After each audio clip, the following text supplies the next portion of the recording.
Halo, selamat sore pemirsa. Demikian tadi berita pilihan Aini sore bersama saya Fazilah Khairunisa.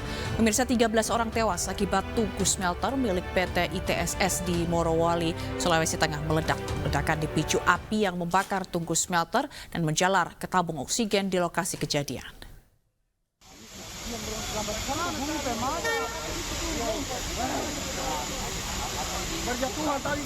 Ledakan tungku smelter milik PT ITSS di Morowali, Sulawesi Tengah menyebabkan korban jiwa dan luka berat. Dilaporkan ada 35 pekerja menjadi korban, di mana 13 orang diantaranya meninggal dunia. Beberapa diantaranya adalah pegawai pabrik yang merupakan WNI dan beberapa lainnya adalah WNA. Namun laporan ini akan terus diperbarui karena proses evakuasi masih berlangsung. Sementara itu korban selamat dalam kondisi luka bakar parah dilarikan ke rumah sakit dan pihak kepolisian masih mendalami peristiwa ini. Kejadiannya pukul 5.30 ya.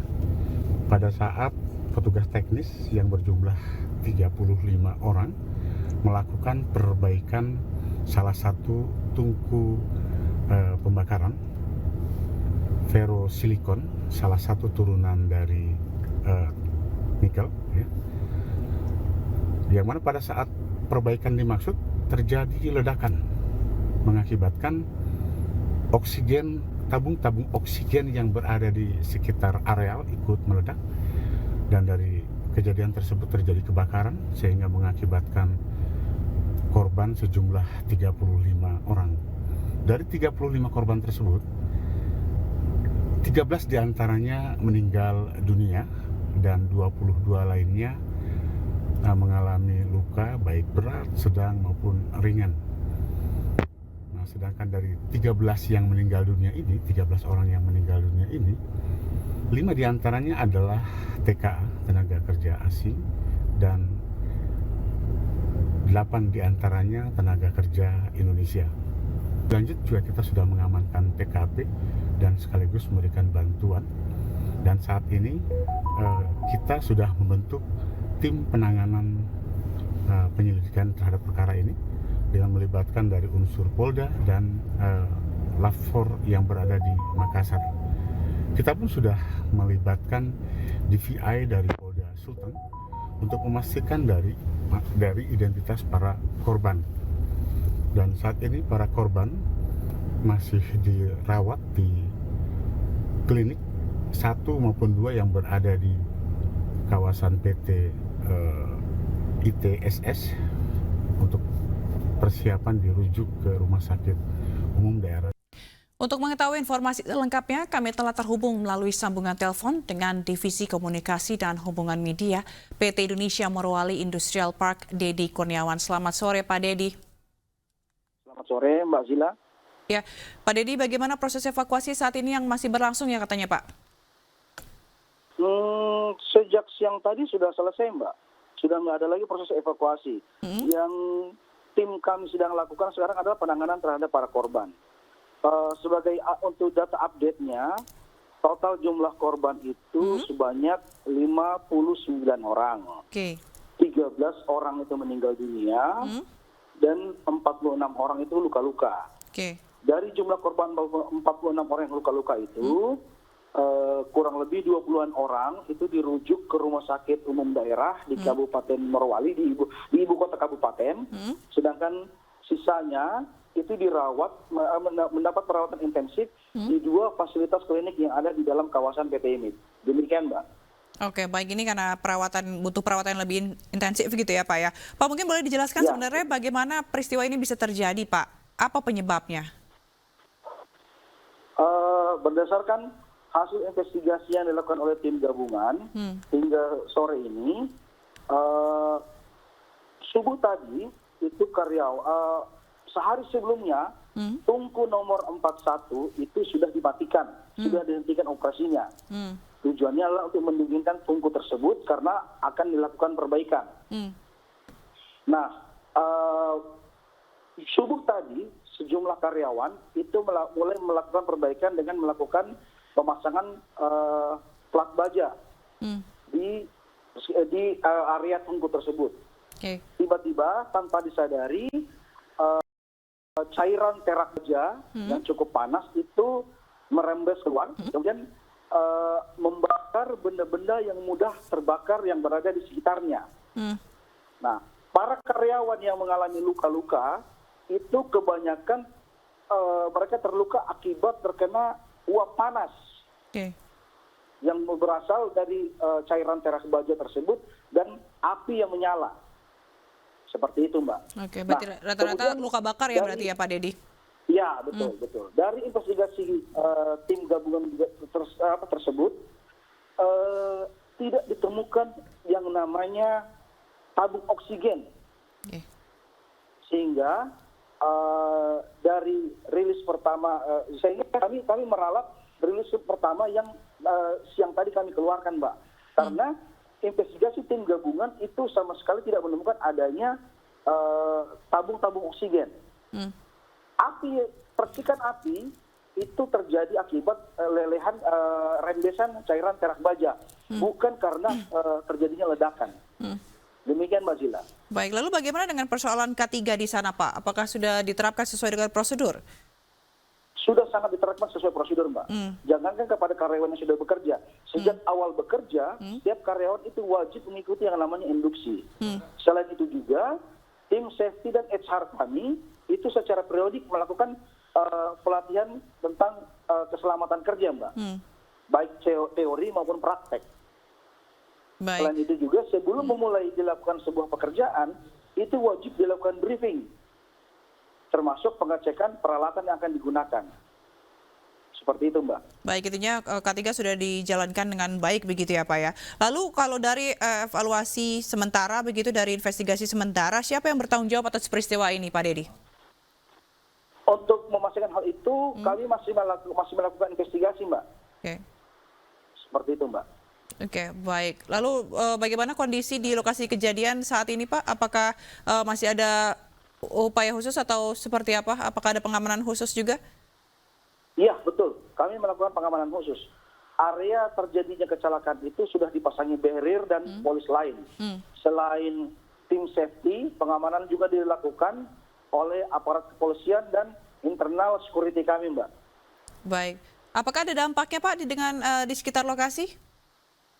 Gimana, Mbak? Dampak dari ledakan ini ke lingkungan sekitar lokasi? Alhamdulillah baik, Mbak. Yang jelas sih saat ini lokasi terjadinya kecelakaan itu dihentikan sementara operasionalnya. Baik. Baik, tentunya kita turut berduka atas kejadian yang berlangsung, Bapak, dan juga kita berharap semoga korban yang saat ini tengah dirawat dapat diberikan kesembuhan. Terima kasih, Pak Dedi Kurniawan, Divisi Komunikasi dan Hubungan Media PT Indonesia Morowali Industrial Park telah bergabung di AINI Sore. Selamat sore, salam sehat selalu, Pak Dedi. Pemirsa, kita beralih ke informasi selanjutnya, di mana kawasan wisata Ancol ini dipadati pengunjung dan pihak pengelola menyiapkan sejumlah rangkaian kegiatan untuk memeriahkan momen liburan Natal dan Tahun Baru yang bisa dinikmati oleh pengunjung.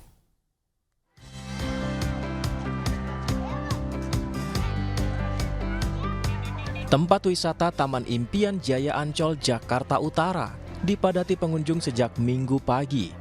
Ribuan pengunjung ini antusias memulai sesi liburan Natal dan Tahun Baru. Pantai menjadi salah satu spot favorit pengunjung saat berkunjung ke Ancol dan mayoritas pengunjung merupakan keluarga. Tidak hanya menjadi favorit wisatawan lokal, pantai di Ancol juga turut dikunjungi sejumlah wisatawan mancanegara. Hingga pagi tadi jumlah pengunjung Ancol mencapai 36.000 orang. Bocah sekolah. Oh, kenapa milihnya Ancol, Bu? Yang itu anak-anak bisa berenang. Berenang. Kamu dari mana, Bu? Dari Duren Sawit, Jakarta Timur. Ya bagus juga tempatnya, murah iya. Terus buat anak bisa berenang juga. Pihak pengelola menyiapkan sejumlah rangkaian kegiatan untuk memeriahkan momen libur Natal dan Tahun Baru yang bisa dinikmati pengunjung. Diprediksi lonjakan pengunjung akan terjadi hingga pergantian tahun nanti. Dari Jakarta, Sofyan Firdaus, iNews melaporkan.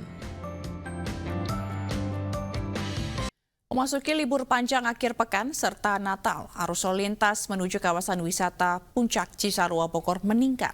Peningkatan ini menyebabkan kemacetan panjang hingga lebih dari 3 km.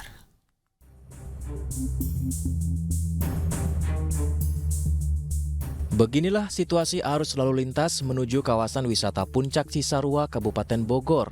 Terlihat dari pantauan udara ribuan kendaraan dari gerbang tol Ciawi dari arah Jakarta menuju Puncak mengular. Hal ini disebabkan akibat meningkatnya jumlah volume kendaraan dari arah Jakarta menuju Puncak berkenaan dengan memasuki libur sekolah, Natal, dan akhir tahun. Kawasan wisata Puncak masih menjadi referensi bagi mereka yang ingin menghabiskan masa liburan. Antrian panjang kendaraan terlihat dari gerbang exit tol Ciawi menuju Gadok hingga Simpang Megamendung. Kemacetan terjadi lebih dari 3 km. Guna mengurai kemacetan, Satlantas Polres Bogor sejak Jumat kemarin melakukan rekayasa arus lalu lintas berupa penerapan ganjil genap dan one way, satu arah dari arah Jakarta menuju Puncak pada pagi hari, dan secara situasional diberlakukan one way dari arah Puncak menuju Jakarta pada sore hari. Dari Bogor, Jawa Barat, Wildan Hidayat, iNews melaporkan. Sementara itu, tol Jakarta Cikampek ramai dan dipadati kendaraan yang membawa penumpang untuk berwisata maupun pulang ke kampung halaman. Memasuki masa libur Natal, kepadatan terjadi di ruas tol Jakarta Cikampek, Karawang, Jawa Barat, Minggu siang. Ribuan kendaraan dari arah Jabodetabek menuju Jawa Barat dan Jawa Tengah ini didominasi mobil pribadi. Lonjakan volume kendaraan terjadi sejak Jumat malam hingga Minggu pagi.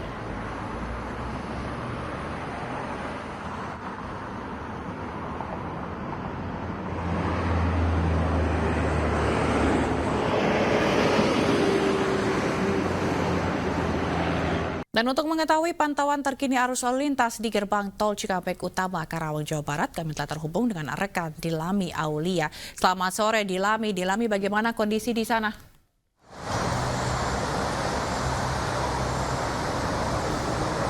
Ya, selamat sore Zila dan juga pemirsa. Pada periode libur mudik Natal dan juga Tahun Baru, ini memang arus lalu lintas di gerbang tol Cikampek Utama terpantau ramai lancar, belum terjadi kepadatan yang signifikan, baik itu dari radius 1 km hingga 5 km. Dan jika kami melihat di sini, memang kendaraan banyak didominasi oleh kendaraan pribadi yang akan keluar dari, yang maksud kami yang akan masuk ke arah tol Trans Jawa, yang mana dari PT Jasa Marga ini mencatat per hari ini sudah terdapat 282.000 kendaraan yang keluar dari arah gerbang tol Cikampek Utama ke arah tol Trans Jawa. Sementara untuk per hari ini memang ada 30.000 kendaraan yang melintas ke arah tol Trans Jawa. Sementara untuk yang dari tol Trans Jawa melalui gerbang tol Cikampek Utama ke arah Jakarta ini ada sejumlah 14.000 kendaraan. Jika melihat kita ini memang lebih banyak yang menuju ke arah tol Trans Jawa, Zila. Dan kalau misalnya kita melihat juga tadi untuk rekayasa arus lalu lintas sempat diberlakukan seperti kontraflow, namun dihentikan pada pukul 11 waktu Indonesia Barat di kilometer 47 hingga kilometer 67 karena mengingat memang arus lalu lintas ini sudah kembali normal. Nah, pada periode libur Nataru ini juga dari PT Jasa Marga sudah menyiapkan 18 gardu tol atau penambahan gardu tol dan juga 16 mobile rider untuk mempermudah dan mengurai ini para pemudik ataupun kendaraan agar tidak menumpuk di gerbang tol. Sementara itu, memang untuk para pemudik ini dihimbau untuk selalu menjaga stamina dan juga tetap berhati-hati mematuhi rambu lintas jalan. Zila. Baik, terima kasih atas laporan Anda. Dilami Aulia langsung dari gerbang tol Cikampek Utama. Selamat bertugas kembali dan selamat sore. Pemirsa, kepadatan juga terjadi di tempat-tempat wisata di daerah. Salah satunya di kawasan wisata Guci yang berada di Tegal. Sementara jalur wisata Ciwidey juga dipadati ribuan kendaraan.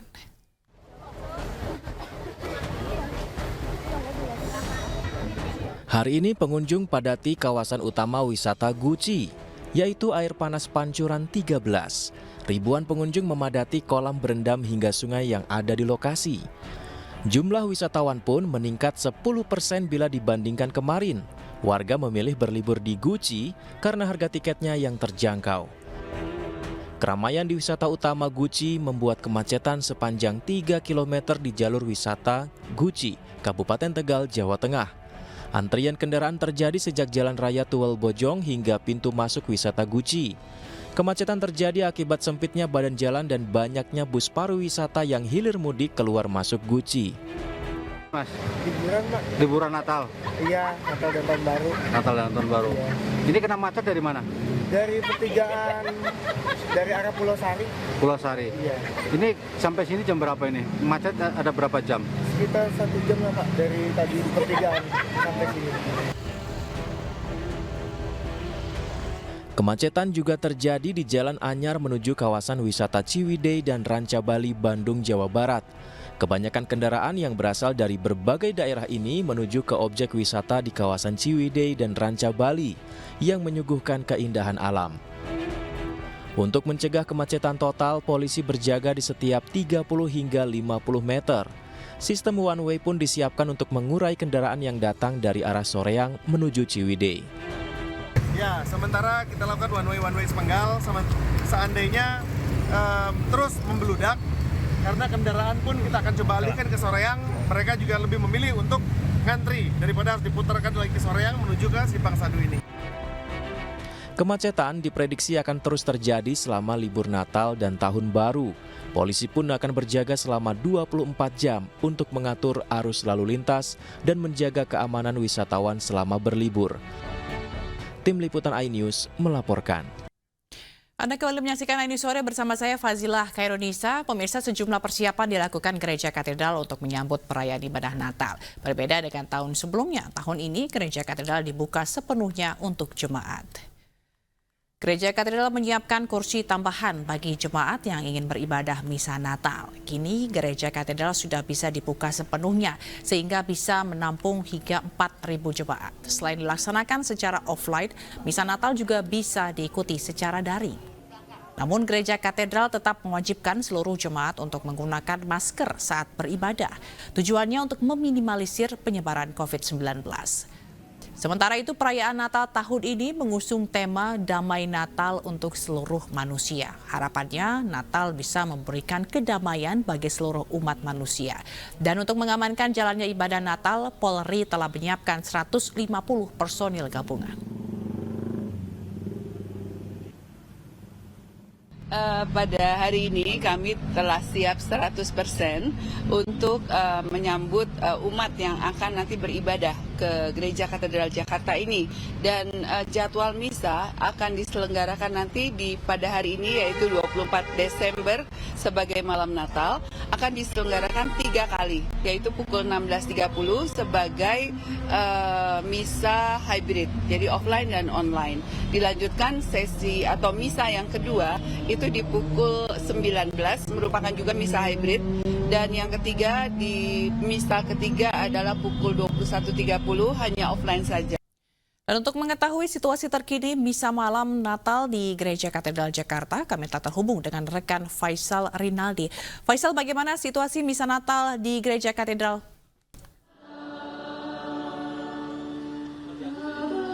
Ya, baik, selamat sore Zila dan juga pemirsa. Memang saat ini di Gereja Katedral Jakarta sedang berlangsung ibadah misa malam Natal di sesi pertama. Nah, untuk ibadah misa malam Natal di Gereja Katedral ini memang dibagi menjadi 3 sesi. Di mana sesi pertama ini dimulai sekitar pukul 16:30 waktu Indonesia Barat atau kurang lebih sekitar 1 jam yang lalu. Dan memang untuk ibadah misa malam Natal sesi pertama ini dipimpin oleh Romo Albertus Hanirudi. Dan untuk di sesi pertama ini dilakukan secara hybrid Zila, di mana para jamaah atau umat ini bisa melaksanakan ibadah misa malam Natal secara tatap muka atau secara datang langsung ke Gereja Katedral, dan juga bisa dilaksanakan ibadah secara online melalui kanal YouTube Katedral. Sementara untuk di sesi kedua nanti dimulai sekitar pukul 7 malam atau kurang lebih sekitar pukul 19 waktu Indonesia Barat. Di mana di sesi kedua tersebut juga akan dilakukan secara hybrid, yakni bisa dilakukan secara tatap muka ataupun online melalui kanal YouTube. Dan untuk sesi ketiga atau sesi terakhir ibadah misa malam Natal ini akan dimulai sekitar pukul 21:30 waktu Indonesia Barat atau kurang lebih sekitar pukul setengah 10 malam nanti. Sementara itu Zila dan juga pemirsa dapat kami sampaikan pula bahwa memang berbagai persiapan untuk melaksanakan ibadah Hari Raya Natal 2023 ini telah disiapkan oleh Gereja Katedral. Nah, untuk seluruh persiapan ini memang sudah selesai 100% dari kemarin malam. Di mana tadi siang kami mantau untuk tendanya, kemudian juga kursi-kursi dan juga berbagai macam dekorasi ini sudah dipasang semua. Kemudian Zila dan juga pemirsa dapat kami sampaikan pula bahwa untuk melaksanakan ibadah Natal pada tahun ini memang Gereja Katedral siap menampung sebanyak 3.000 hingga 4.000 umat untuk melaksanakan ibadah misa malam ini dan juga ibadah misa Hari Raya Natal besok. Sementara itu di Zila dan juga pemirsa dapat kami sampaikan pula untuk ibadah misa Hari Raya Natal besok juga dibagi menjadi 3 sesi. Di mana sesi yang pertama akan dimulai sekitar pukul 8.30 waktu Indonesia Barat atau kurang lebih pukul setengah 9 pagi, dan itu juga dilakukan secara hybrid, artinya para umat ini bisa melakukan ibadah secara tatap muka, secara langsung datang ke katedral dan juga bisa dilaksanakan secara online. Kemudian untuk ibadah yang sesi keduanya besok akan dimulai sekitar pukul 11 siang waktu Indonesia Barat, dan untuk sesi ketiga atau sesi terakhir ibadah misa Hari Raya Natal akan dimulai sekitar pukul 17 waktu Indonesia Barat atau kurang lebih pukul 5 sore Zila. Sementara itu Zila dan juga pemirsa dapat kami sampaikan pula memang untuk ibadah misa Natal pada tahun ini dilakukan secara hybrid dengan tujuan agar para jemaah atau umat yang berhalangan hadir seperti misalnya yang sedang sakit atau yang memang berhalangan hadir untuk datang ke gereja langsung bisa melaksanakan ibadah ini secara online. Kemudian Zila dan juga pemirsa dapat kami sampaikan pula bahwa tadi baru saja ada kunjungan dari beberapa pejabat, yakni ada Kapolri dan juga Kapolri Jenderal Listio Sigit Prabowo dan juga ada Menko PMK yakni Muhadjir, di mana kunjungan Kapolri ke Gereja Katedral ini bertujuan untuk mengecek atau melakukan peninjauan terkait kesiapan ataupun keamanan dari perayaan ibadah Natal tahun ini. Zila, sementara demikian kembali ke studio. Baik, terima kasih Faisal Rinaldi atas laporan Anda langsung dari Gereja Katedral Jakarta. Selamat bertugas kembali. Pemirsa, sehari jelang perayaan Natal, sejumlah gereja di Tegal, Jawa Tengah disterilkan. Hal itu untuk mencegah aksi teror yang mengganggu kelancaran ibadah umat Kristiani. Sementara di Surabaya, Jawa Timur, persiapan jelang misa Natal terus dilakukan untuk keamanan serta kenyamanan jemaat di gereja.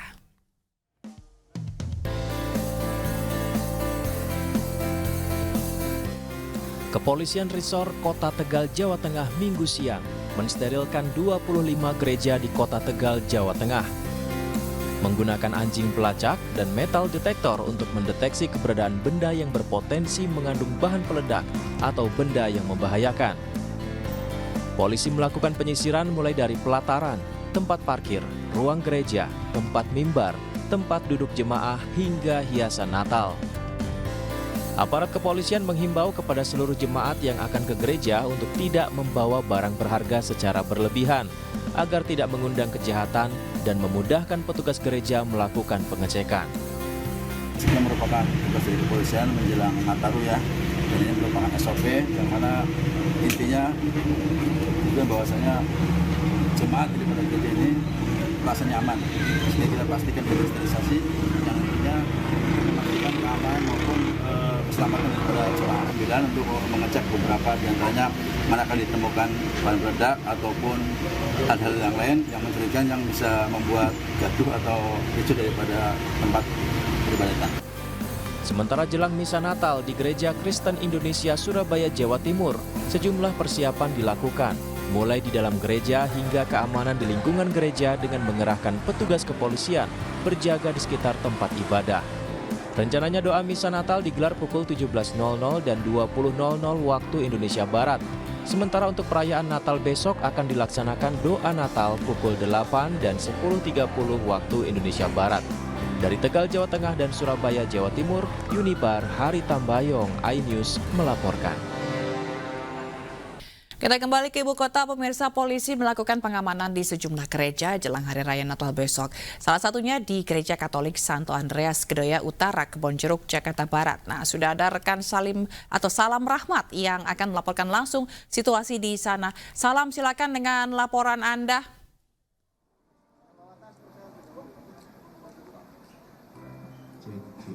Iya, baik, selamat sore Zila dan juga pemirsa. Untuk pengamanan sendiri atau juga untuk persiapan sendiri ini memang sudah rampung dilakukan sebelum dimulainya nanti pelaksanaan dari misa malam perayaan Natal yang akan rencananya ini digelar pada pukul 6 sore hari nanti. Di mana untuk antusias dari jemaat umat Kristiani untuk bisa menyambut hari nan suci ini memang sudah terbilang cukup tinggi begitu sejak pukul 3 sore hari tadi di Gereja Katolik Santo Andreas Jakarta Barat. Dan dapat kami informasikan juga bahwa memang untuk pengamanannya sendiri sebanyak kurang lebih 964 aparat personel gabungan ini dikerahkan untuk bisa memberikan rasa aman, nyaman dan juga hikmat begitu dalam perayaan Natal kali ini, baik untuk masyarakat yang beribadah untuk menjalankan perayaan Natal pada tahun ini ataupun juga untuk masyarakat yang sekedar melintas di kawasan Jakarta Barat ini. Dan dapat kami informasikan juga bahwa untuk kapasitasnya sendiri ini memang terjadi penambahan yang cukup tinggi begitu jika dibandingkan dengan hari-hari biasanya, yang biasanya ini hanya bisa menampung 1.800 jemaat saja. Kini kapasitasnya bahkan bertambah hingga kurang lebih 5.000 bangku disediakan untuk bisa menampung para jemaat yang ingin merayakan misa malam perayaan Natal pada hari ini. Dan berikut informasi selengkapnya yang disampaikan oleh Kapolres Metro Jakarta Barat, Kombes Pol M. Syahdudi. Menjamin keamanan dan kenyamanan perayaan Natal dan Tahun Baru di wilayah hukum Polres Metro Jakarta Barat, kami telah melaksanakan operasi kepolisian Lilin Jaya 2023 dengan mengedepankan kegiatan-kegiatan yang bersifat preemptif, preventif, dan juga penegakan hukum dalam rangka memberikan perlindungan, pengayoman, dan pelayanan kepada masyarakat sehingga perayaan Natal dan Tahun Baru di wilayah hukum Polres Metro Jakarta Barat bisa berjalan dengan aman, tertib, dan lancar. Nah, terkait dengan hal tersebut, beberapa aktivitas kegiatan masyarakat yang akan kita amankan, salah satunya adalah pengamanan ibadah umat Kristiani yang ada di gereja-gereja di seluruh wilayah Jakarta Barat.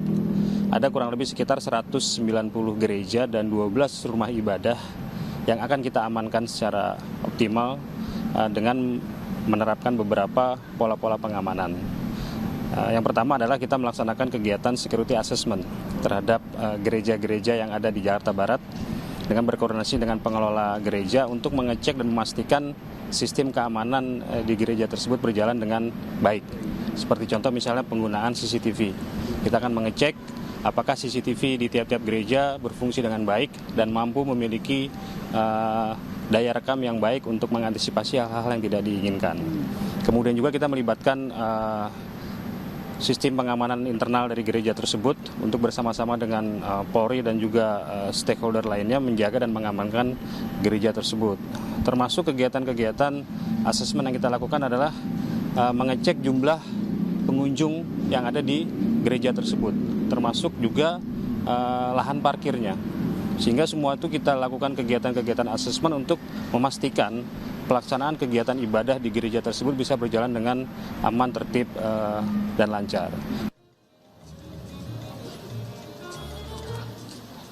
Iya, Zila dan juga pemirsa, ini dapat kami sampaikan juga bahwa memang tadi dari pantauan kami di lapangan pun dari Kapolres Metro Jakarta Jakarta Barat maksud kami, yakni M. Syahdudi, ini juga tadi meninjau langsung begitu di Gereja Katolik Santo Andreas Jakarta Barat ini, yang mana tadi juga dari Kombes Pol M. Syahdudi ini memang mengecek kondisi kesiapan dari Gereja Katolik Santo Andreas sendiri, seperti dari mulai mengecek arus lalu lintas yang ada di sekitaran Gereja Katolik Santo Andreas maupun juga dari pengecekan arus lalu lintas, lalu juga ada dari kantong-kantong parkir yang disediakan bagi para umat jemaat yang akan melaksanakan ibadah. Adapun juga ini dapat kami sampaikan juga bahwa untuk nantinya akan ada terbagi menjadi ke dalam 2 sesi, yakni pada sesi pertama di jam 6 dan juga sesi kedua di jam 9 malam nanti. Zila.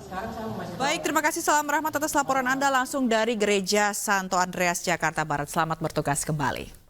Terima kasih Anda masih bersama kami. Pemirsa, lonjakan penumpang di puncak arus mudik Natal dan Tahun Baru terjadi di Pelabuhan Bakauheni, Lampung. 43.000 penumpang telah menyeberang dari Sumatera ke Pulau Jawa.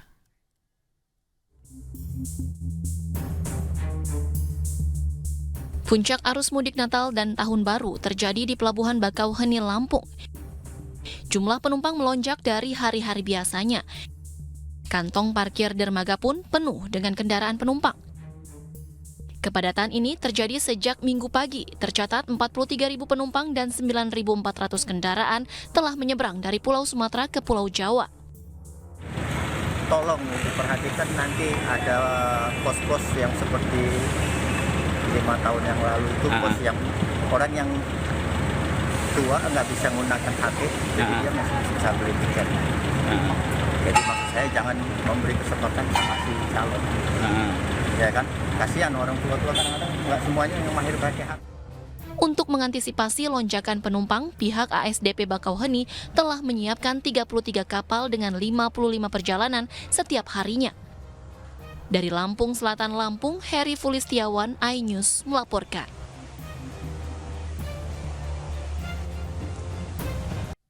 Satu hari jelang Natal, penumpang pesawat masih ramai di Bandara Soekarno-Hatta, Tangerang, Banten. Dalam satu hari, sebanyak 142.000 orang melalui Bandara Internasional Soekarno-Hatta.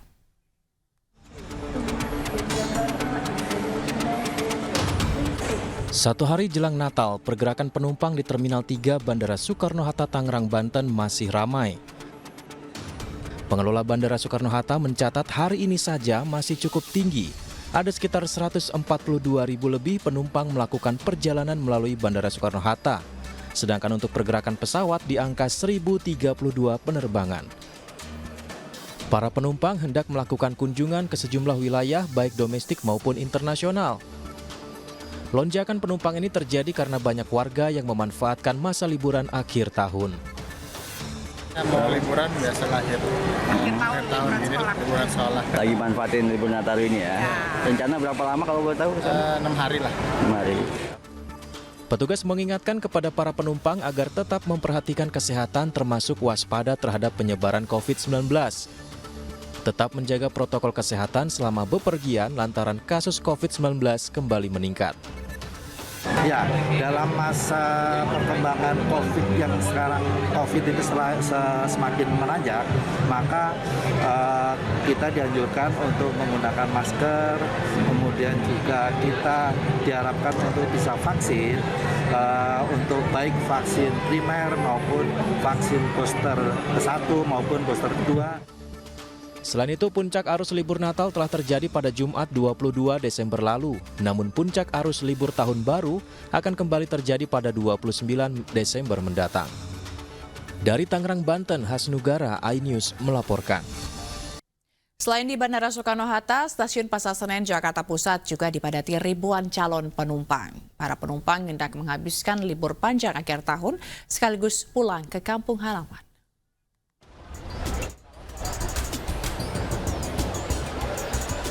Ribuan calon penumpang memadati Stasiun Pasar Senen, Jakarta Pusat sejak pagi tadi. Moda transportasi massal kereta api masih menjadi favorit warga karena dinilai lebih nyaman dan bebas macet. Mayoritas calon penumpang hendak berwisata sekaligus pulang kampung ke sejumlah daerah di Jawa Tengah dan Jawa Timur. Apalagi anak-anak sekolah sedang menikmati libur panjang akhir tahun. Ada apa Pak? Liburan sekolah nih, kita mau ke Malang. Ya, mudik sekalian jalan-jalan. Nah ini liburan sekolah kebetulan 2 minggu, jadi sekalian aja. Nah ini Bapak libur. Kebetulan saya nggak kerja usaha, jadi usaha dan alhamdulillah sudah ada yang pegang. Jadi kita pas liburan anak ya nyenengin keluarga, bisa jalan-jalan ke Malang. Sampai berapa? Hingga hari ini, PT Kereta Api Indonesia mencatat telah memberangkatkan lebih dari 160.000 penumpang dari Stasiun Pasar Senen. Jumlah penumpang melonjak signifikan di masa libur Natal dan Tahun Baru. Dari Jakarta, Rani Sanjaya, iNews melaporkan.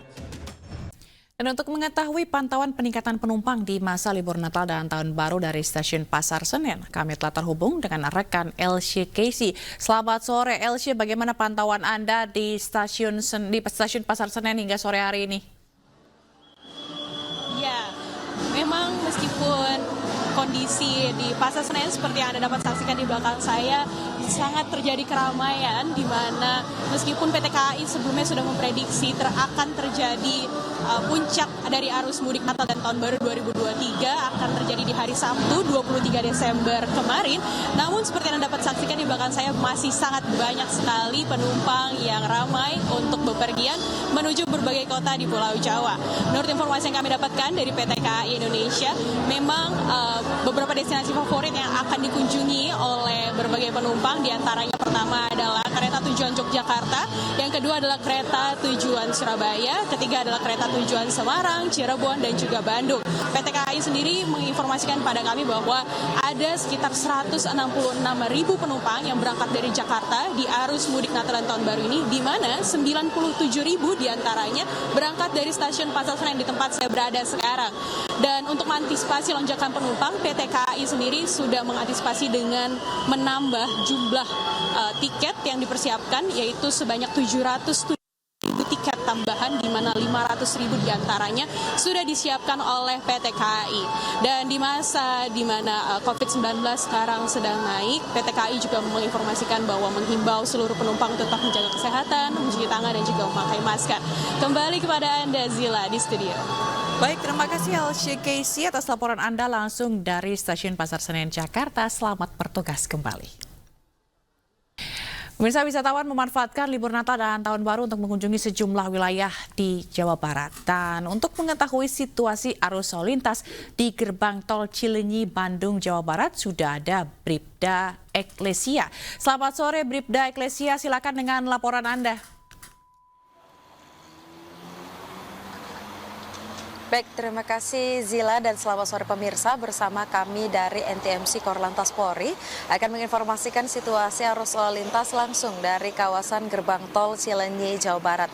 Menjelang perayaan Hari Natal dan juga Tahun Baru, untuk situasi arus lalu lintas di kawasan ini masih terbilang cukup normal dari berbagai arahnya, yakni menurut pantauan udara kami, situasi arus lalu lintas dari arah Garut yang akan menuju ke Bandung maupun Jakarta tampak cukup ramai, kondusif, lancar. Perlambatan kecepatan hanya terjadi jelang gerbang tol saja di kawasan ini. Begitu pula dari arah Jakarta maupun Bandung yang akan menuju ke Sumedang juga tampak ramai dan juga lancar pada sore hari ini. Dan di mana berdasarkan data dari pihak Jasa Marga, kendaraan yang masuk gerbang tol Cileunyi menuju kota Bandung dan juga arah Jakarta mengalami penurunan volume arus kendaraan terhitung sejak tadi malam sampai dengan saat ini sebanyak 20.027 kendaraan, sedangkan kemarin mencapai 21.934 kendaraan. Dan kendaraan yang keluar dari gate Cileunyi menuju Sumedang mengalami kenaikan volume arus kendaraan sebanyak 2.434 kendaraan, sedangkan kemarin hanya sebanyak 2.088 kendaraan.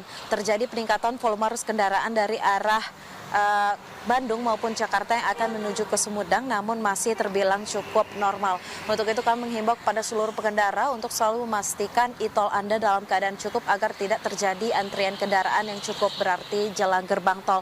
Dan apabila nanti terjadi kepadatan arus lalu lintas di kawasan ini, akan diberlakukan sistem buka tutup dan situasional, bersifat situasional sesuai dengan diskresi kepolisian. Dan kembali kami informasikan bahwa operasi lilin dalam rangka pengamanan Natal dan Tahun Baru ini sudah digelar pada tanggal 22 Desember 2023 hingga 2 Januari 2024. Untuk itu kami menghimbau kepada seluruh pengendara untuk tetap mematuhi rambu lalu lintas yang berlaku dan selalu mengikuti arahan serta petunjuk petugas kami di lapangan demi terciptanya mudik yang aman dan lancar. Dan bagi Anda pemirsa yang ingin mendapatkan informasi situasi arus lalu lintas selengkapnya, dapat menghubungi call center kami di 15669 atau melalui SMS Center di 9119. Selamat beraktivitas dan salam presisi. Demikian Bribda Eklesia melaporkan. Kembali kepada Zila. Silakan. Baik, terima kasih Bribda Eklesia atas laporan Anda langsung dari gerbang tol Cileunyi. Selamat sore dan salam presisi. Pemirsa, calon presiden nomor urut 3 Ganjar Pranowo hari ini belusukan ke Pasar Kliwon, Surakarta, Jawa Tengah. Selain belusukan, Ganjar juga meresmikan posko pemenangan pasangan Ganjar Pranowo Mahfud MD.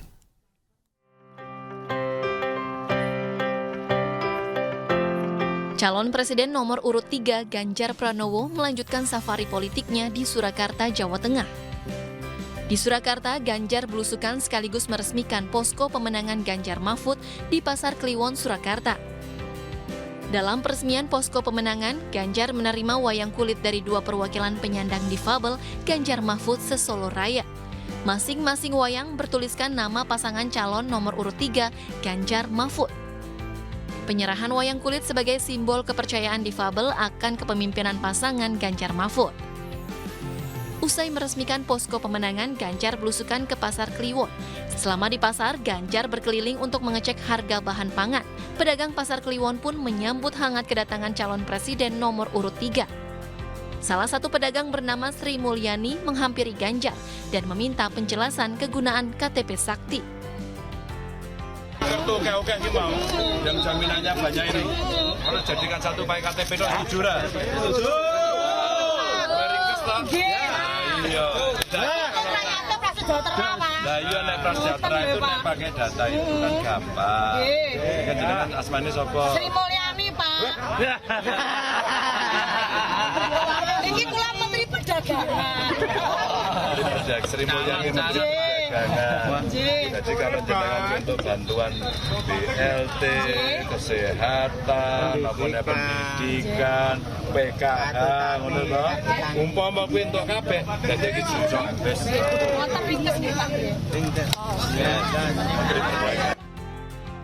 Setelah dari Pasar Kliwon, rencananya Ganjar Pranowo akan melanjutkan kampanyenya di Jawa Tengah. Salah satunya, calon presiden nomor urut 3 ini akan memantau perayaan Natal di beberapa gereja di Surakarta. Dari Surakarta, Jawa Tengah, Irfan Hardiansyah, Hoirudin, iNews melaporkan. Calon Presiden Republik Indonesia nomor urut 3 Ganjar Pranowo bersilaturahmi dengan Pendeta Niko Nutoraharjo di kawasan Sentul, Kabupaten Bogor, Jawa Barat. Ganjar mendapat khusus untuk tetap menjaga kerukunan dan kedamaian di tengah perbedaan jelang pemilu 2024. Kedatangan Ganjar Pranowo disambut hangat Pendeta Niko Nutoraharjo. Bertemu di kawasan Sentul, Kabupaten Bogor, Ganjar didampingi Ketua Umum Partai Perindo Haritanu Sudibyo. Pertemuan ini membahas berbagai macam permasalahan bangsa. Ganjar juga menerima pesan khusus dari pendeta yang dikenal sebagai pencipta dan penyanyi rohani ini untuk terus menjaga kerukunan dan kesejukan di tengah perbedaan jelang pemilu 2024. Pesan beliau menjaga kerukunan, terus kemudian bagaimana adil, karena masyarakat Indonesia ini sangat beragam. Nah itulah tugas seorang pemimpin, filosofi sekali, dalam sekali, dan tentu pesan baik dari saya. Calon Presiden nomor urut 3 ini juga mengajak seluruh masyarakat Indonesia untuk menyukseskan, mengawal dan menjaga pesta demokrasi pemilu 2024 tetap aman dan damai. Tim Liputan iNews melaporkan. Sementara calon presiden dan calon wakil presiden nomor urut 1, Anies Baswedan dan Muhaimin Iskandar mengunjungi pondok pesantren Lirboyo di Kabupaten Semarang, Jawa Tengah. Keduanya menerima dukungan dari alumni Ponpes Lirboyo. Anies Baswedan dan Muhaimin Iskandar berkampanye bersama ke sejumlah daerah di Jawa Tengah. Salah satunya ke pondok pesantren Lirboyo di Kabupaten Semarang. Anies dan Muhaimin bertemu para santri, pimpinan, dan alumni Ponpes. Anies dan Muhaimin menerima dukungan dari para alumni pesantren dan berharap pasangan ini bisa mensejahterakan seluruh rakyat Indonesia. Sama dengan Said adalah alumni Pondok Pesantren Lirboyo. Belum lagi santrinya yang sekarang ada saja itu 35.000. Belum lagi Tegalrejo, Ploso yang insya Allah ini pengaruhnya sangat dahsyat karena insya Allah alumni Lirboyo, Ploso, Sidogiri ini sudah mengisi lebih dari 50%. Sebelumnya Anies Baswedan bertemu petani di Pekalongan, Jawa Tengah. Anies mendapat keluhan dari petani mengenai harga pupuk yang mahal dan harga hasil panen tidak stabil. Di hadapan para petani, Anies berjanji akan memperhatikan kesejahteraan petani, salah satunya dengan menyediakan pupuk murah dan harga hasil panen yang menguntungkan petani.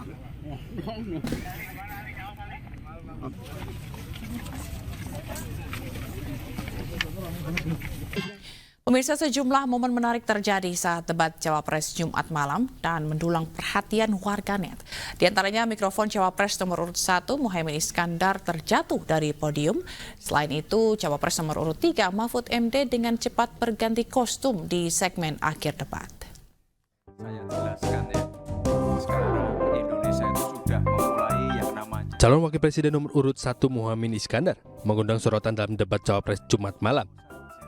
Di antaranya ia kerap melontarkan kata selepet saat berbicara. Selain itu, mikrofonnya terjatuh dari meja podium usai bertanya kepada Cawapres nomor urut 2 Gibran Rakabuming Raka. Gibran pun lantas menahan tawa.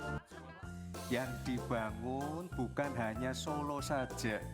53% investasi kita sudah ada di luar Jawa. Kalau kita pengen fair ya Gus. Jumlah Sementara itu, Capres nomor urut 2 Prabowo Subianto memanggil rekannya Menteri Investasi, Bahlil Lahadalia, di bangku penonton.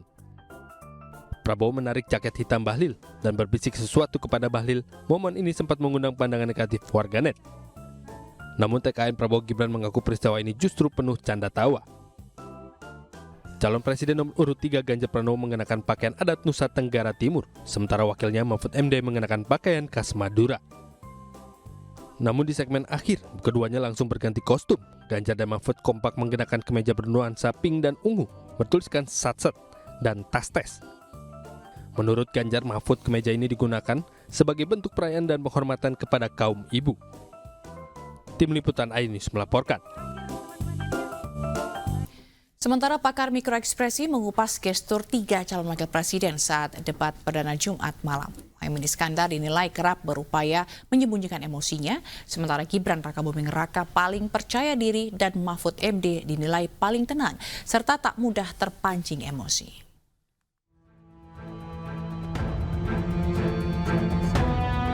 Tiga calon wakil presiden memamerkan kemampuan dan pesona masing-masing saat debat perdana Cawapres Jumat malam lalu. Pakar mikroekspresi Kirdi Putra mengupas suasana hati, sikap, dan emosi yang terlihat dari ketiga Cawapres saat adu gagasan. Menurutnya Cawapres nomor urut 3 Mahfud MD terlihat paling tenang dan bisa mengendalikan emosi. Sementara Cawapres nomor urut 1 Muhaimin Iskandar beberapa kali berupaya menutupi rasa kesal. Gejala emosi di wajahnya. Caimin dengan tarikan di sekitar bibirnya setiap kali setelah hampir selesai waktunya dan dia offset gitu kelebihan, itu dia kesel tuh sebetulnya. Gibran dengan ketika ditembak pertama kali sama Prof Mahfud, dan itu ketika tangannya ditandai dengan mengambil mic padahal bukan jatahnya dia untuk bicara. Nah semenjak itu dia emosinya lepas sebetulnya. Dan Prof Mahfud dengan pertanyaan-pertanyaan diajukan oleh Gibran sebetulnya ada beberapa kali tarikan senyum nggak suka gitu, sinis gitu di wajahnya gitu, itu juga kelihatan sebetulnya. Satu kali dengan Caimin dengan dia nggaruk di samping hidungnya gini. Nah, kalau dari sisi penguasaannya adalah tenang, tidak terpancing, itu buat saya Pak Mahfud yang paling menang di situ. Adapun Cawapres nomor urut 2 Gibran Rakabuming Raka dinilai paling percaya diri. Namun, Gibran dianggap ingin terlihat pintar hanya dengan memamerkan istilah asing yang tidak dipahami awam. Belum tentu orang bisa menghafal semua istilah atau mengerti semua bahasa asing. Itu belum tentu nggak ngerti loh bahasa artinya. Tetapi cara yang digunakan menurut saya itu adalah cara yang sifatnya debat, mungkin maaf kata gitu ya, boleh tidak dilarang, tapi debat yang anak kualitas SMA mungkin gitu loh, masih saling serang dengan definisi. Ya, debat perdana Cawapres Jumat malam lalu dinilai penuh kejutan. Adapun debat bertema ekonomi, keuangan, pajak, tata kelola APBN, investasi, perdagangan, infrastruktur, dan perkotaan Tim Liputan iNews melaporkan. Pemirsa, sama seperti tahun-tahun sebelumnya, Gereja Katedral akan menyelenggarakan ibadah Misa Natal malam ini. Kapolri Jenderal Listio Sigit Prabowo meninjau langsung malam Misa Natal 2023 di Gereja Katedral Jakarta. Kedatangan Kapolri Jenderal Listio Sigit Prabowo bersamaan dengan hadirnya Menko PMK Muhadjir Effendi hingga perwakilan Panglima TNI meninjau pelaksanaan Misa Malam Natal 2023 di Gereja Katedral Jakarta. Kedatangan mereka disambut langsung Uskup Agung Jakarta Ignatius Kardinal Suharyo. Dalam tinjauan ini, Kapolri memastikan pelaksanaan Misa Malam Natal dapat berjalan hikmat, nyaman, dan aman. Selain itu, Kapolri berharap Natal 2023 dan Tahun Baru 2024 dapat membawa semangat dan menjadi penguat bangsa Indonesia. Sementara itu, Gereja Katedral menyiapkan kursi tambahan bagi jemaat yang ingin beribadah Misa Natal. Kini Gereja Katedral sudah bisa dibuka sepenuhnya sehingga bisa menampung hingga 4.000 jemaat. Selain dilaksanakan secara offline, Misa Natal juga bisa diikuti secara daring. Baru saja kita berkeliling ke beberapa gereja dan salah satunya di katedral hari ini untuk memastikan bahwa seluruh rangkaian pelaksanaan pengamanan Misa Natal berjalan dengan aman, baik dari sisi kesiapan anggotanya maupun ibadah itu sendiri yang kita harapkan tidak ada yang terganggu dalam melaksanakan perayaan Misa Natal. Ini kami telah siap 100% untuk menyambut umat yang akan nanti beribadah ke Gereja Katedral Jakarta ini, dan jadwal misa akan diselenggarakan nanti pada hari ini yaitu 24 Desember sebagai malam Natal, akan diselenggarakan 3 kali yaitu pukul 16.30 sebagai misa hybrid, jadi offline dan online. Dilanjutkan sesi atau misa yang kedua itu di pukul 19 merupakan juga misa hybrid, dan yang ketiga di misa ketiga adalah pukul 21.30 hanya offline saja. Sebuah pabrik pengolahan kayu kelas ekspor di Rembang, Jawa Tengah terbakar. Api berasal dari mesin oven kayu yang terlalu panas dan mengeluarkan percikan api.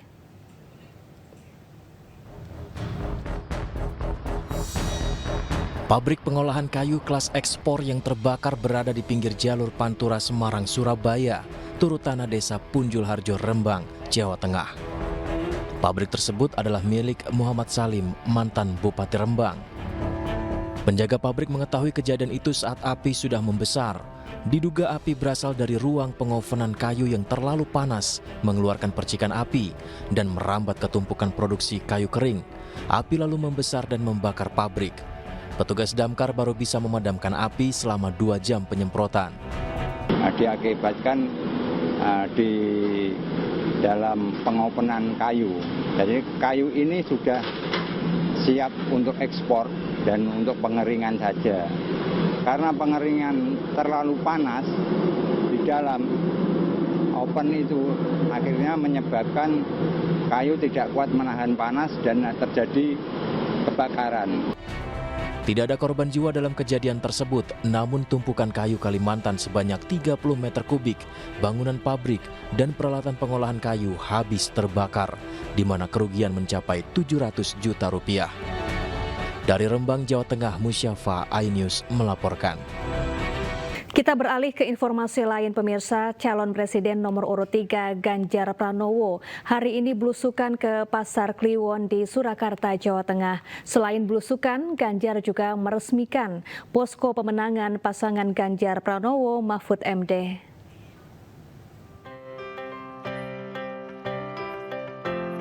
Calon Presiden nomor urut 3 Ganjar Pranowo melanjutkan safari politiknya di Surakarta, Jawa Tengah. Di Surakarta, Ganjar belusukan sekaligus meresmikan posko pemenangan Ganjar Mahfud di Pasar Kliwon, Surakarta. Dalam peresmian posko pemenangan, Ganjar menerima wayang kulit dari 2 perwakilan penyandang difabel Ganjar Mahfud se-Solo Raya. Masing-masing wayang bertuliskan nama pasangan calon nomor urut 3 Ganjar Mahfud. Penyerahan wayang kulit sebagai simbol kepercayaan difabel akan kepemimpinan pasangan Ganjar Mahfud. Usai meresmikan posko pemenangan, Ganjar belusukan ke Pasar Kliwon. Selama di pasar, Ganjar berkeliling untuk mengecek harga bahan pangan. Pedagang Pasar Kliwon pun menyambut hangat kedatangan calon presiden nomor urut 3. Salah satu pedagang bernama Sri Mulyani menghampiri Ganjar dan meminta penjelasan kegunaan KTP Sakti. Kartu oke ini mau, yang jaminannya banyak ini. Kalau jadikan satu pakai KTP itu jujur.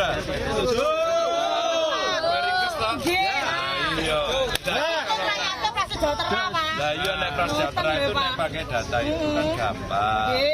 Kan asmane sapa? Sri Mulyani, Pak. Iki kula Menteri Perdagangan. Sri Mulyani Menteri Perdagangan. Jadi kalau jenengan untuk bantuan BLT, kesehatan, maupun pendidikan, PKH, ngono to. Umpama kuwi entuk kabeh, dadi iki jujur wis. Wonten ringkes nggih, Pak. Setelah dari Pasar Kliwon, rencananya Ganjar Pranowo akan melanjutkan kampanyenya di Jawa Tengah. Salah satunya, calon presiden nomor urut 3 ini akan memantau perayaan Natal di beberapa gereja di Surakarta. Dari Surakarta, Jawa Tengah, Irfan Hardiansyah, Hoirudin, iNews melaporkan.